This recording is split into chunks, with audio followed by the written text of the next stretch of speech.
Good afternoon mga ka-vloggers. So nandito tayo sa Wonder Park Supermart na kung saan i-vlog natin ang napakasipag na dicer ng WA na kung saan inaayos ang kanyang bodega. So ayan mga ka-vloggers, ganito dapat ang ating tularan. Hindi yung dicer na paupo lang kapag nasa sa grocery. Ganito ang dapat tularan natin na merchandiser kapag walang ginagawa. Kahit break time ay nag-aayos ang kanyang bodega. Pagkatapos niya lang po kumain ay pumunta na dito nag-display. At kapatapos niya po nag-display sa selling area ay pumunta na po dito siya sa kanyang warehouse upang ayusin ang kanyang bodega. So, kuya, ano pong masasabi mo sa mga dicer na laging nakaupo lang, laging nagsusulat at laging walang ginagawa? Dapat kung magsahod kayo ng maayos, magtrabaho kayo ng maayos. Yun lang masabi ko.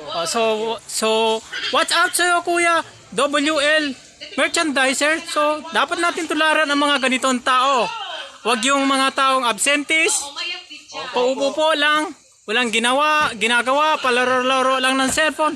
So, guys, dyan muna nagtatapos ang ating video at marami pa akong gagawin sa aking stock. So, kahit break time din, nagtatrabaho tayo. So, ayan, punong-puno na yung ating stock.